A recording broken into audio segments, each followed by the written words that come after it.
Hello doctor, I'm Xu Shuming, and in this video, I will walk you through a real-world cyber attack that had a massive global impact, the 2023 MOVEit data breach. In this case, hackers exploited a zero-day vulnerability in MOVEit Transfer, a widely used file transfer tool used by major organizations like the BBC and US government agencies.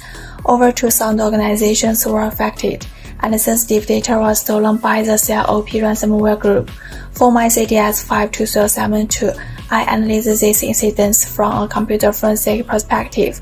I applied the ISO IEC 27043 investigation framework, including evidence identification, data collection, integrity preservation, and forensic analysis using tools like FTK Major, Blazor, and Wireshark. I also examined legal implications under data protection laws like GDPR and HIPAA and discussed ethical concerns around breach notification and user privacy. Most importantly, I proposed solutions such as zero-trust architecture, stronger patch management, and proactive threat detection. This plot reminds us that even a single overlooked vulnerability can lead to a worldwide data crisis. Thank you for watching. Hello dear professor, today I'd like to talk about mobile forensics, the process of collection and analyzing data from smartphones. Phones today store a lot of person data, messages, photo, GPS, app logs. This can help investigators find out who did what, when, and how.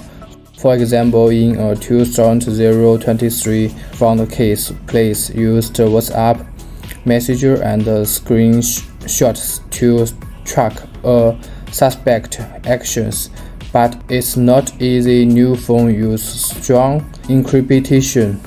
Privacy laws in different countries often conflict, and even turning on a phone can destroy evidence. To solve this issue, we need smart tools, better legal rules, and stronger cooperation with tech companies.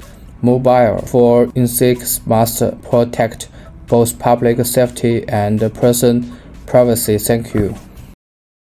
Hello everyone, I'm Mengzhuo. In my new blog, I break down a real attack that had alerts Unit 42 dug into. Hacks pulled off DNS tunnel. They tagged the stolen data inside normal DNS lookups, so they paid past forwards at banks and schools. Investigators used Wireshark, Arcam, and Blazor to spot where the traffic follow the hackers' path and rebuild the whole timeline. I also touched on malicious PDPA and why we should store personal details when sharing evidence. How do we stop this? 3 quick steps. Go zero trust. Never assume anything is safe. Watch DNS traffic like a hawk. Use GA3 fingerprints to flag shader encrypted vulnerabilities. Bottom line, even every day, internet traffic can be weaponized, so basic resilience is a must. Thanks for watching. Hi, Doctor. I'm Xin Weigang. In this blog, I dive into one of the biggest cloud breaches of 2024, the Snowflake data breach. Over 165 companies, including big names like AT&T and Ticketmaster, were hit after hackers stole user credentials through malware and logged into Snowflake accounts without triggering any alarms.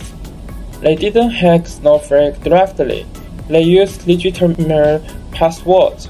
In my investigation, I followed a 5-step cloud forensics process. First, we secured eagle permission and protected evidence using chain of custody. Then, we identified compromised accounts by analyzing Snowflake SS logs, API calls, and third-party identity providers. Next was collection. Gathering massive cloud logs, section data, and even dark web intelligence where stolen data was being sold. During analysis, we rebuilt the timeline for credential theft, unauthorized login, and data leaking. Finally, I compiled reports with clear visual and legal insights. As cloud forensics often involves multi country regulation like Malaysia's PDPA and the Computer Crime Act.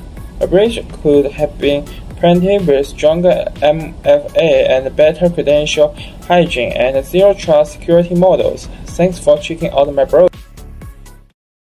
Imagine waking up to find your entire medical history, personal identification, and banking details exposed to cybercriminals. This was the reality in the 2024 Change Healthcare ransomware attack, the largest medical data breach in US history, affecting 190 million Americans.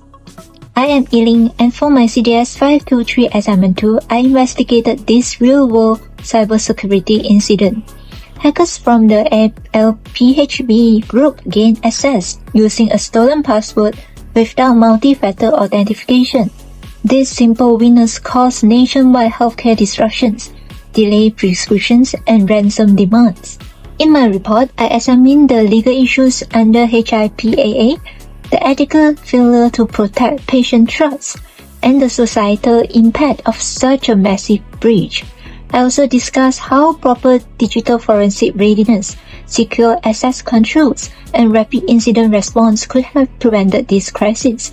This case shows how one weak point can shake an entire healthcare system and remind us why cybersecurity must be taken seriously.